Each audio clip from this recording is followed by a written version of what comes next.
situate their bears back to their natural habitat. She was there for about 3 months. You can actually attribute all those ear tags that she got at those facilities for that little notch that she's got in her right ear.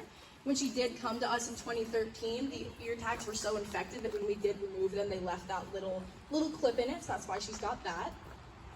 But we don't know the exact diagnostic criteria or the tests that they run on our bears in the rehab facilities, and Holly Bear didn't know either because she did fail all of them. She was deemed unable to be released back out into the wild for one reason or another, and we did end up getting her in 2013.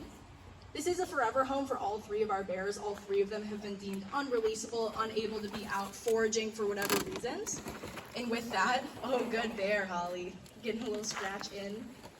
And so with that, we do try to create as much of a natural habitat and natural diet as we can to best fit our bears. Oh, itchy bear.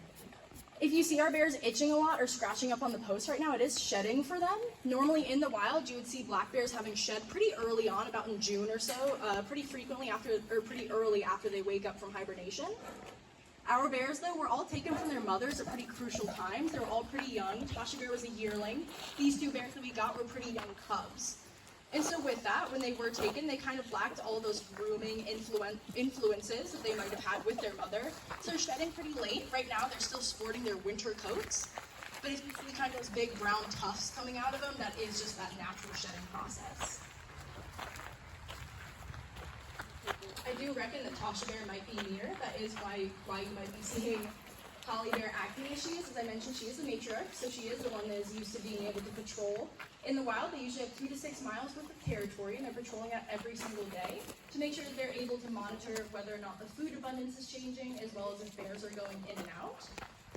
Now, there is often the chance that we do have wild bears come up to the fence. We could be seeing some of that behavior, so we might be walking and see if one of our assistant directors wants to go check out the nature trail. If you guys look over here, this hole that we have by the green hose, that actually was something that was left from a wild bear. He did figure out, I suppose, that we have a hot wire in the top, hot wire in the bottom, and not in the middle. And so he chewed on through the wire, he chewed on through the mesh, and he stuck his head on in. I know, Holly Bear. I wonder if there is a wild bear out there, because this is a pretty observant behavior that bears do. That's actually them trying to get an vantage point by standing up. They'll open up their mouths because they have a Jacobson's organ. Their sense of smell is really excellent. It's about 7 times greater than blood in the dog. That's both because their nasal mucosa, which is how we kind of develop scent, or how we interpret scent. Theirs is about 100 times bigger than their brain. And then the Jacobson's organ, as I just mentioned, is something that they roof in their mouth. It's able to take in smell particles. So if you see a bear out there with their mouth open, kind of like how a cat does, and they're breathing and panting, it might be because they're trying to get as much air over that Jacobson's organ to smell and try to figure out that information. So there is a chance that some of this behavior that we're seeing is because there might be a wild bear a little bit near. It does stress our bears out a little bit because they don't really have access to it, obviously. We're not going to go let them mingle.